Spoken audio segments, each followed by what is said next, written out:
All right, hello everyone. It is R Trades back here with another video on YouTube and X. Y'all, we have been blowing up. I'd say that the X channel's doing really well. The YouTube channel's doing really well. Please keep up that momentum. Share it with your friends, share it with your family, share it with your loved ones, share anybody who's interested in day trading content. Bring them over here to R Trades. Guys, before we get into the meat of this video, which is my day trading system, I want to advise you that I am not a full-time day trader, guys. I am a criminal defense attorney in the state of Texas. So the money that I make comes from my job. It comes from my profession. I'm an amateur day trader. So if you want to find professional grade advice, I'd recommend someone like a Tom Hugard, for example. Again, I'm an attorney. I'm an amateur day trader, not a full-time day trader, and I don't hold myself out to be one. Okay, guys, also a couple of disclaimers. Trading involves substantial risk of loss, including your initial capital, if not more.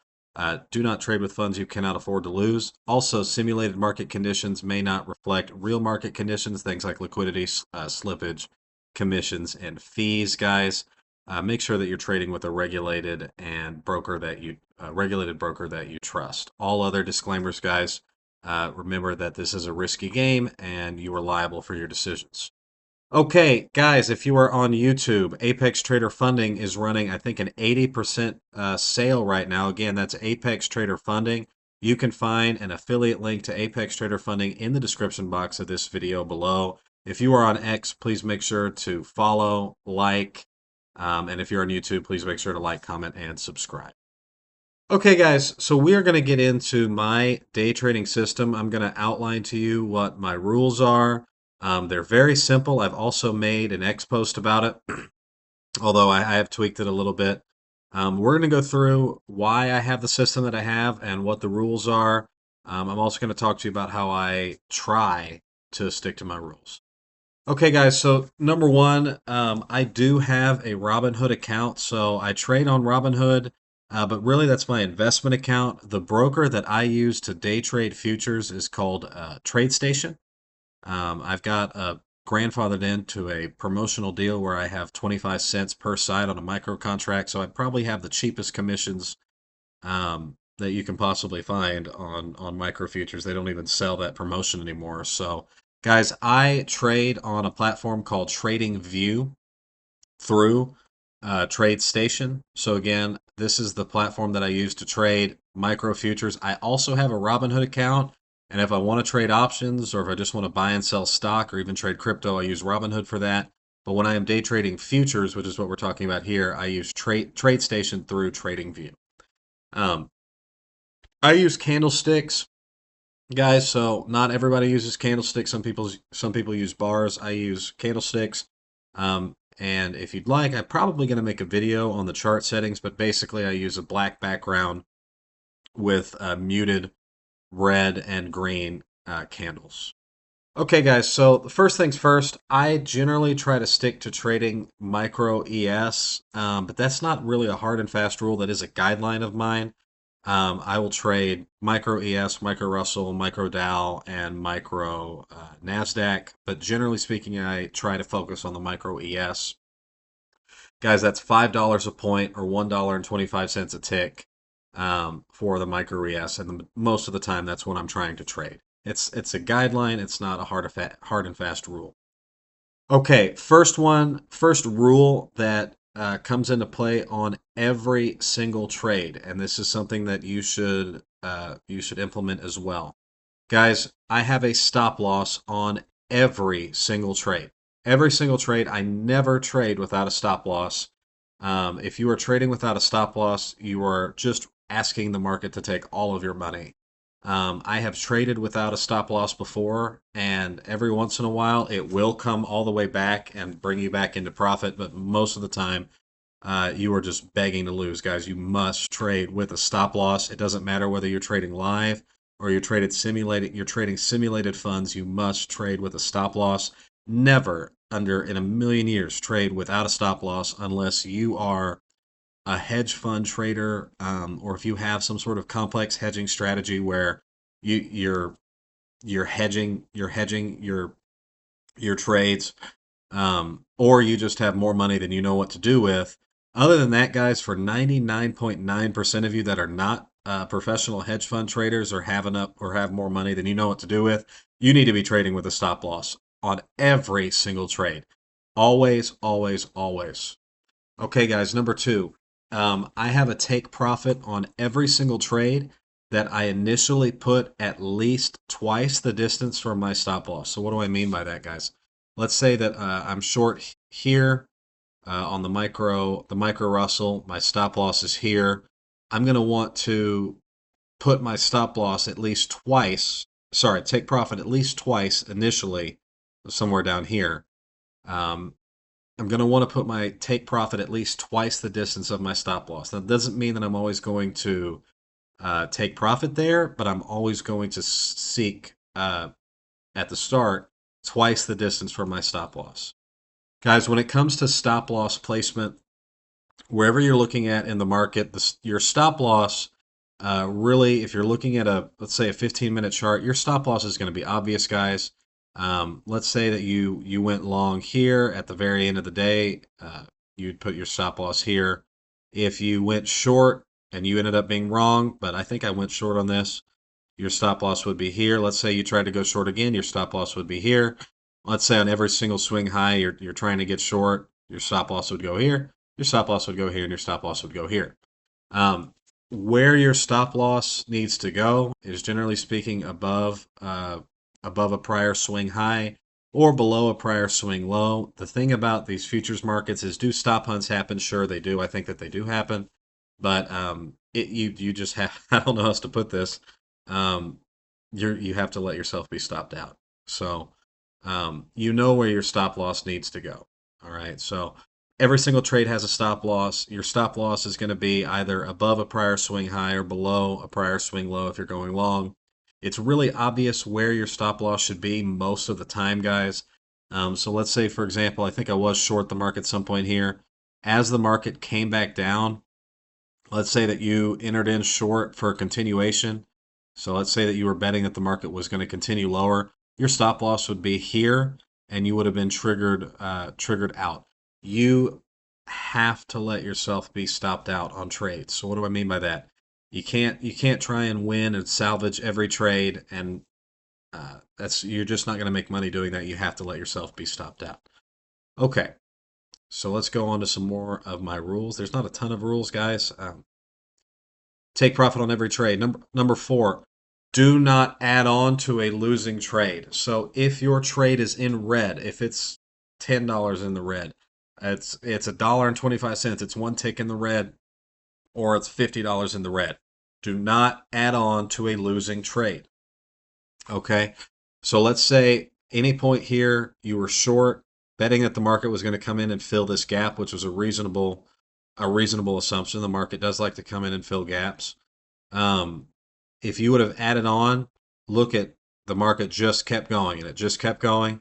It just kept going. And then you think the market's going to come back. It doesn't. It takes another leg higher. That's how you get blown out, guys. Adding on to losing trades is a very fast and efficient way to get blown out. Um, do not add on to losing trades. So if the trade is in the red, you don't add on to it. It's that simple. Not once, not ever. There are some of you that if you are trading stocks, you're investing really, you might think to yourself, oh, I'm going to dollar cost average. There's nothing wrong with dollar cost averaging. Let me be clear. I am talking about the context of day trading. I'm talking about a typical amateur point and click trader. I'm not talking if you're a hedge fund trader, if you're a professional day trader. I'm not talking about if you're investing. I'm saying you're a typical amateur point and click day trader with a small brokerage account, or if you're trading on a prop firm account, you do not add on to losing trades. Okay? You do not add on to losing trades. Not once, not now, not tomorrow, not ever. Okay. It's a fast and easy way to lose all of your money. So I never add on to a losing trade. That's the next rule. Number 5, add on to winning trades. So Tom Hugard talks about this in his book, The Best Loser Wins. I've also made a video review of the book, The Best Loser Wins. Guys, there are going to be times where you're going to be on the right side of the market. Like let's say yesterday you got on the right side of the market. You got to stop here, or you got to stop below the swing low.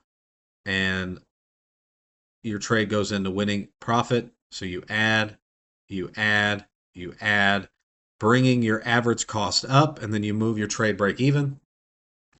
The opposite of never adding on to a losing trade is adding on to a winning trade. Now, this is advanced. This is something that a lot of you are not going to be comfortable doing, and that's totally understandable. But eventually, if you want to get to that class of 10% day traders, you should consider adding on to a winning trade because the market tends to trend. It tends to have inertia. It tends to move in the same direction that it has been moving. And so if you're in a choppy market, you're going to get stopped out break even a lot. And that's fine. But if you're in a trending market, you really want to hit your big days. You want to turn them into home run days, if that makes sense. So adding on to a winning trade is how you do that. So you don't add on to losing trades, but you add on to winning trades. Okay, next rule. After a trade is insufficient profit, I will move my stop to break even. So guys, once let's say that you went long somewhere in here and the market's currently up here, at some point as the market moves higher, you're going to move your stop to break even. And as you're adding to a winning position, you're moving that break even stop up. I'm not even necessarily talking about, I don't have a hard and fast rule about trailing stops. Sometimes I will trail stops, but I will always move my stop to break even once I'm in profit. After I've added on to a winning trade, that break even point obviously moves higher. Okay, guys, I let my winners run. One thing that y'all have to understand is that you might have one winning day in a week, you might have two winning days in a week. You might only have a couple of really big winning days in a month, but the way that a day trader makes money is when you are on the right side of the market and you're increasing your stake and you're increasing your stake. There's statistics out there on professional day trading tax returns that basically show that when it comes to professional day trading, they have a couple of days in a year where they make all of their money, and then after that, they're break even or they're even losing. But the days that they hit it really big, and that's kind of what I'm talking about. Um, so, with that being said, you have to let your winners run. You have to accept that the market is going to come down and break even a lot. You just have to accept it. You're going to be stopped out in a loss or break even, not just some of the time, probably most of the time. You're looking as a day trader, you're looking for those big scores, the account changing 5x, 10x scores that are not going to happen all the time. They're not going to happen very often, but when they do, you win big. That's what you're looking for. And it's very difficult to get in a mindset to do that, especially if you're used to having regular income, you work a job, whatever, you're used to money coming in regularly. That's not how day trading works. Day trading is every 2 weeks, once a week, whatever. At a small frequency, you're going to have really big days, and the rest of your days are going to be kind of mediocre. That's just kind of the truth. So you have to let your winners run, and you have to accept that when you're trading, you're going to be stopped out break even a lot. So, for example, let's say that you had gone short here, and then you added on here, guys. There was no indication here that the market was going to come back higher. It could have easily just gone back lower. That would have been an example where you were on the right side of the market, you added on to a trade, you were doing the right things, but the market just came back and stopped you out. And that is what it is, guys. Um, it's going to happen a lot. You must allow yourself to be stopped out break even or take small losses. You got to get used to losing a lot because you're doing that for the 1 in 5 or the 1 in 4 or the 1 in whatever, 1 in 10 chance that you hit it really big. All right, number 8, do not chase losses, guys. If there's a lot of you, and I'm definitely this way, where seeing red on the screen just drives you crazy. I can go periods of time where I can win 4, 5, 6 days in a row, and then I'll blow out. And many of you are like that. You cannot chase your losses. Every single trade is completely separate and apart from every other trade, no matter how much you're up and no matter how much you're down. And if you feel like you're at a point in the trading day where you can no longer think objectively and you can no longer follow your trading rules, you need to stop. You need to stop. You need to close out.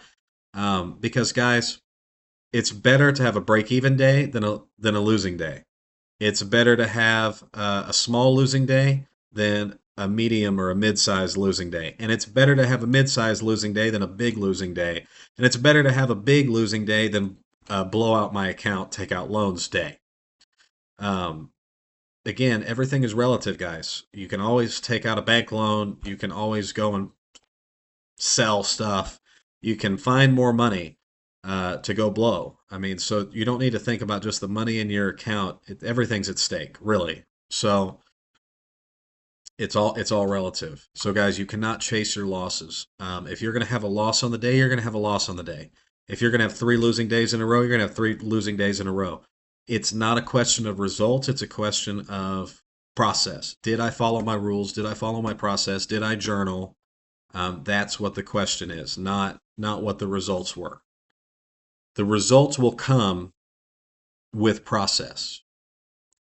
Okay, number 9, I do not revenge trade. Guys, the market is inanimate. The market doesn't care about you at all, especially not your tiny little couple $1,000s or your prop firm simulated account. The market doesn't care about you. The market cares about insurance companies. The market cares about big banks. The market cares about interest rates. They care about really big fish, and you are a really tiny fish in a really big sea, and the market does not care about you. I know it may seem like it does, but I promise you that it doesn't. It's just the fact that the market's really hard. Trading is really hard. And if anyone tells you that trading is not really hard, they're lying to you. Trading is really hard. It's an emotional battle. So you can't chase your losses, and you cannot revenge trade if you want to be successful. Okay, guys. Number 10, I avoid trading when I recognize I'm on tilt. So, guys, there comes a point where, especially as a newer trader, let's say you've only traded for 1 year, 2 years, less than 1 year, I'd say all the way up to 3 or 4 years, but you've really been trying for a while. When you are a newer trader, you're going to go on tilt. What do I mean by tilt? You're going to get emotional. You're going to get upset. Or let's just say you're very tired, you're sleep deprived, or you're intoxicated, or for whatever reason you're on narcotics, you're on drugs, anything like that. Do not trade when you are not in a clear state of mind, whether it's tiredness, emotion, anger, rage, drunkenness. Those are times where you need to avoid trading really, really strongly. So, guys, the process, that's basically my process in trading. I am a momentum trader. I'm a trader that's looking to take a lot of losses and a few big wins, a lot of break-even trades and a few big wins. I'm looking to get on those big market moves, see if I can get on the right side of a long trend, add on, break even. I'm looking to try and ride the wave for as long as possible. I'm not looking to scalp necessarily. Choppy markets are going to be kind of my enemy, and you never know when a choppy market's going to turn into a trend market.